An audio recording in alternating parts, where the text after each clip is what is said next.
Imagine for a second that your world has suddenly shrunk to the size of a small bathroom. There are no notifications popping up on your phone, no scrolling through social media, no walks in the park, and absolutely no control over when you eat, sleep, or move. The air is thick with the scent of floor wax and laundry detergent, and the only soundtrack to your life is the constant, rhythmic clanging of heavy steel doors. Most people think the hardest part of prison is the danger or the food, but if you ask anyone who has actually walked the walk, they will tell you the real monster is the silence. It is the crushing, unrelenting weight of boredom that stretches minutes into hours and days into lifetimes. In a place where time is your only enemy, how do you keep your mind from simply dissolving? We are going deep behind the walls to explore the incredible, creative, and sometimes bizarre ways that inmates navigate years of total stagnation. From elaborate imaginary worlds to the mastery of mundane tasks, we are looking at the mental gymnastics required to survive the big quiet.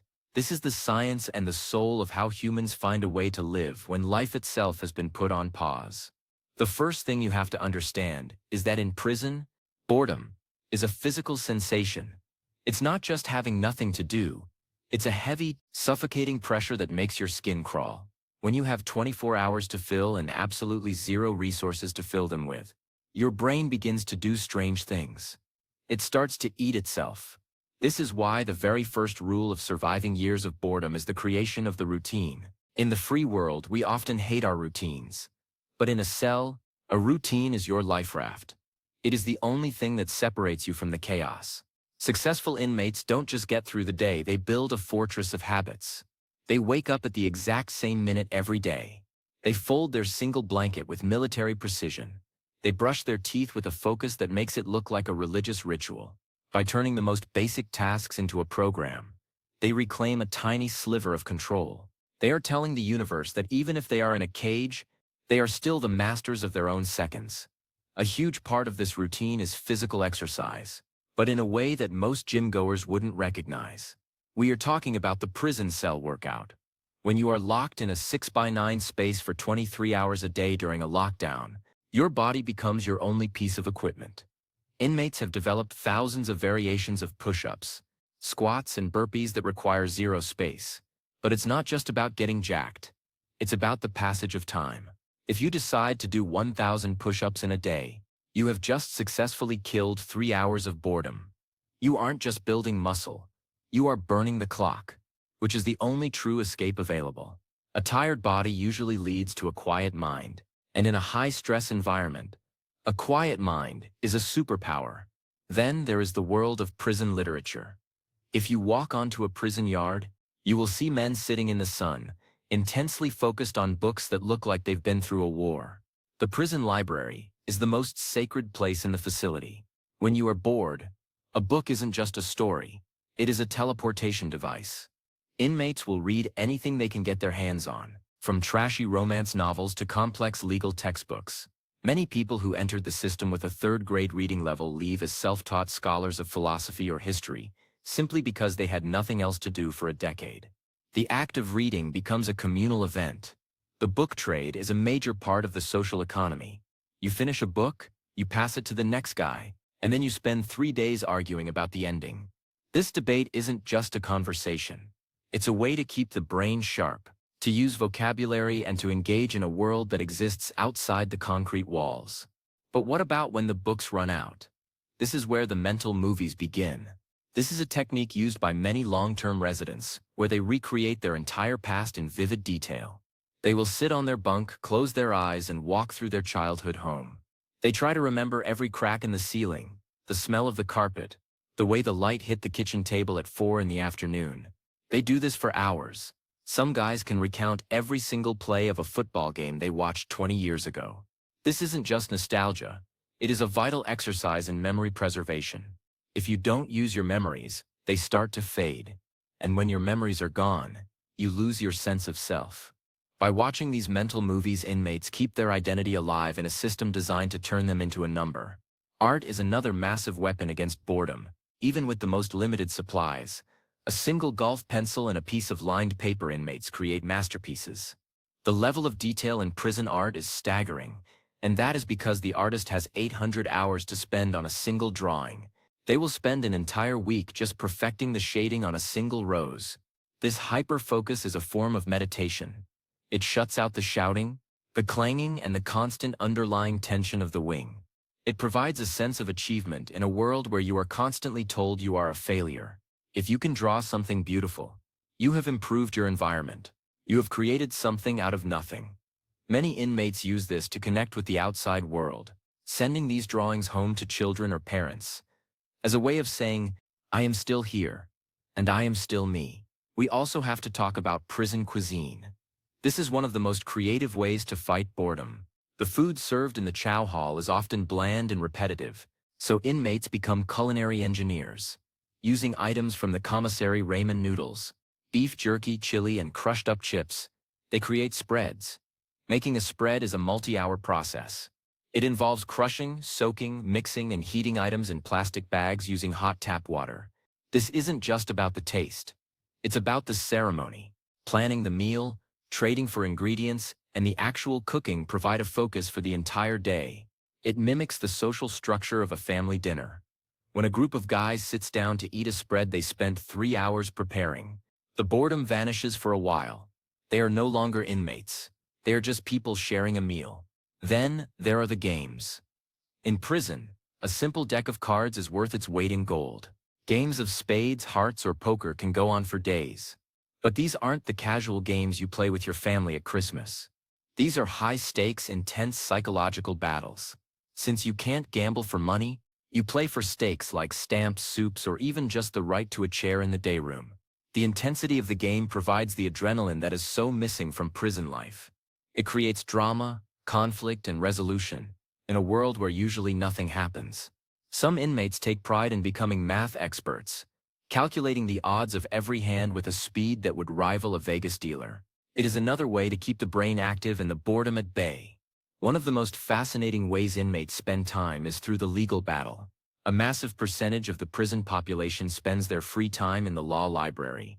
They become experts in pro se litigation, researching their own cases and the cases of others. They will spend years studying a single paragraph of a legal brief, looking for the one technicality that might get them home. This is the ultimate game. It is a battle against the system itself. It gives the inmate a mission, a reason to wake up, and a hope to hold on to. Even if the chances of success are 1 in a million, the act of fighting the case makes the years of boredom feel like a tactical preparation rather than a waste of life. However, we have to look at the darker side of boredom, too.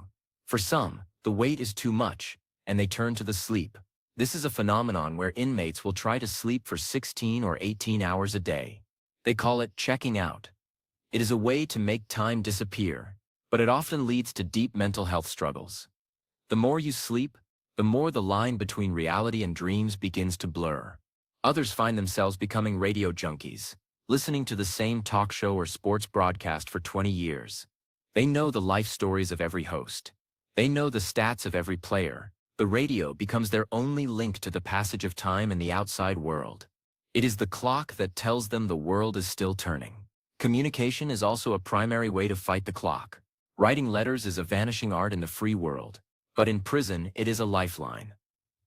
An inmate might spend 4 hours writing a single letter, choosing every word with extreme care. Getting the mail is the highlight of the day. A single envelope can provide enough mental fuel for a week. They will read that letter 50 times, analyzing every sentence, looking for clues about the lives of their loved ones. If they don't have anyone to write to, many inmates will find pen pals just to have that physical connection to a world with trees, cars, and freedom. The physical act of writing. The pen on the paper is a tactile experience that breaks the monotony of touching only concrete and steel. Some inmates become masters of the mundane. They will turn cleaning their cell into a 4-hour professional-grade operation. They will use a toothbrush to clean the grout in the floor. They will polish the stainless steel sink until it looks like a mirror. They will organize their 3 shirts and 2 pairs of socks with obsessive detail.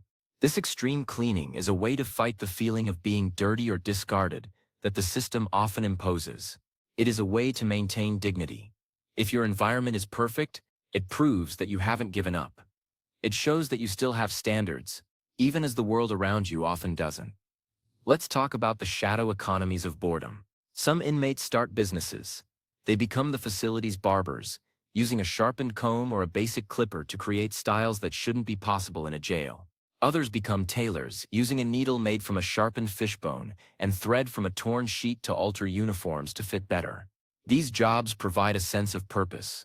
When you have customers waiting for you, you have a reason to be present. You are a professional. You are someone with a skill. This social role is a powerful shield against the feeling of being an unproductive member of society. Interestingly, many inmates turn to theology. Whether it's through the prison chapel or private study, religion provides a framework for understanding their situation. The idea of suffering for a purpose or spiritual refinement can turn a prison sentence into a monastery-like experience. They will spend hours every day in prayer or meditation. This inward journey is the ultimate way to survive boredom, because it makes the external world irrelevant. If the true world is the one inside your soul, the size of your cell no longer matters. They aren't doing time, they are doing a mission. The yard talk is another major time killer. If you watch a prison yard from above, you see guys walking in circles. They call it getting their miles in. As they walk, they talk. They talk about everything and nothing. They tell the same stories over and over again. They debate about cars they will never drive and movies they haven't seen. This circular walking and talking is a physical way to keep the momentum of life going. As long as you are moving, you aren't stuck. The conversation provides a social rhythm that breaks the isolation. You learn every detail of your walking partner's life, their regrets, their hopes, and their favorite foods. These deep, repetitive bonds are forged in the fires of shared boredom. But what about the quiet ones? There are inmates who survive by becoming observers. They sit in the day room and just watch. They learn the patterns of the guards, the politics of the different groups, and the small changes in the facility's atmosphere. They treat prison like a nature documentary. This analytical approach keeps them detached. They aren't in the boredom, they are studying it. By becoming a student of the system, they create a psychological barrier between themselves and the crushing weight of the environment. Knowledge, even if it's just knowledge of the prison routine, is a form of power. Some inmates find a way to travel through music. If they are lucky enough to have a small MP3 player or a radio, they will listen to the same song 1,000 times. Music has the power to trigger state-dependent memory. A certain song can take them back to a summer night in 1995 more effectively than any book can. They use music to regulate their emotions. They use it to calm down. If they are feeling hopeless, they use it to find a spark. In the silence of the cell, music is a warm light. We also have to acknowledge the collectors. In an environment where you have nothing, people will collect anything. Some guys collect knowledge, memorizing the entire dictionary or the names of every world leader. Others collect scraps, making elaborate sculptures out of matchsticks or discarded plastic. This hoarding of meaning is a reaction to the emptiness of the world. By surrounding themselves with things they have created or learned, they fill the void. They are building a world of their own making within the vacuum of the institution. Wait, don't forget the role of humor. Prison humor is notoriously dark and cynical, but it is a vital survival tool. Inmates will find a way to laugh at the most horrific situations. This gallows humor isn't a sign of lack of empathy. It is a defense mechanism. If you can laugh at it, you can survive it. The ability to find the absurdity in a 13-year sentence is what keeps many men from falling into a pit of despair. The jester of the wing is a high-status person because they provide the one thing the administration can't: a moment of joy. The sensory deprivation of prison is one of the hardest things to combat. The world is gray, beige, and white. There are no soft surfaces, no grass, and no fresh breeze. To fight the boredom of the senses, inmates become hyper-aware of small things. The sight of a bird landing on the yard fence becomes an event. The smell of a specific laundry detergent on a visitor's clothes is talked about for hours. This hyper-focus on the small is how the brain stays alive. It's like a person in a desert finding beauty in a single grain of sand. They learn to appreciate the micro-changes, because the macro-changes are non-existent. Time management in prison is a paradox. You have too much time, yet you never have enough quality time. Efficient inmates break their years down into units. They don't think about the 10 years left on their sentence. They think about the 6 months until the next parole hearing. They think about the 3 weeks until the next commissary day. By chunking time into manageable pieces, they prevent the totality of their situation from overwhelming them. Each small unit completed is a victory. It's like a marathon runner focusing only on the next 50 feet. Then there is the educational pursuit. Some prisons offer college courses or vocational training. For the inmates who take these, the boredom isn't just survived, it is exploited. They view their incarceration as an involuntary scholarship. They study with a ferocity that few college students can match. They know that this knowledge is their only weapon for a life after prison. The classroom becomes a sovereign territory, where they are no longer inmates but students. This change of status, even if it's only for 2 hours a day, is a massive psychological relief. The creative writing and journaling that happens behind bars is also intense. Many inmates keep day books where they record every thought and every interaction. This is a way of witnessing their own life. In a place where you are often ignored or treated as a non-person, the journal is proof that you exist. It is a record of your presence on the planet. For many, this writing becomes a life's work, a testament that they hope will one day be read by those on the outside. It is their voice reaching over the walls. The answer to boredom is the garden. In facilities that allow it, working with plants is the ultimate therapy. The act of caring for something living and seeing it grow, something that moves at the speed of nature rather than the speed of a clock, is a powerful healer. It connects the inmate to the living world. The patience required for gardening is the same patience required for a long sentence. You plant a seed, you water it, and you wait. You can't rush it. You just have to be present for it. What's truly incredible is the mental flexibility humans show in these conditions. We are a species that cannot stand to do nothing. If you put a human in a box, they will find a way to make that box interesting. They will count the rivets in the wall. They will make up stories about the lives of the guards. They will invent new languages. This anti-boredom drive is a fundamental part of our survival kit. It is the same drive that led us to explore the oceans and the stars. In prison, it is just focused on the goal of getting through the next 60 seconds. But let's be realistic. Not everyone survives the boredom unscathed. The long-timers often develop a series of tics or quirks that are a direct result of decades of monotony. They might pace in a very specific pattern or exhibit obsessive-compulsive behaviors around their routine. This is the scar tissue of a life spent in a vacuum. The brain has adapted to the lack of stimulus by creating its own, and sometimes those adaptations are hard to turn off once the person is released. This is why re-entry is so difficult. The free world is often too loud, too fast, and too colorful for someone who has spent 20 years in the big quiet. The survival of boredom is a testament to the resilience of the human spirit. It is easy to be strong in a moment of crisis, but it is incredibly hard to be strong in a decade of nothingness. The guys who make it out with their sanity intact are the ones who turned their boredom into a project. They were the ones who realized that while the guards can control their body, they have no power over their imagination. The mind is a vast, infinite landscape, and even in a 6x9 cell, a person can be an explorer of the universe. As we look at the world on the outside, we are often obsessed with killing time. We have endless apps and distractions to prevent us from ever being bored for even a single second.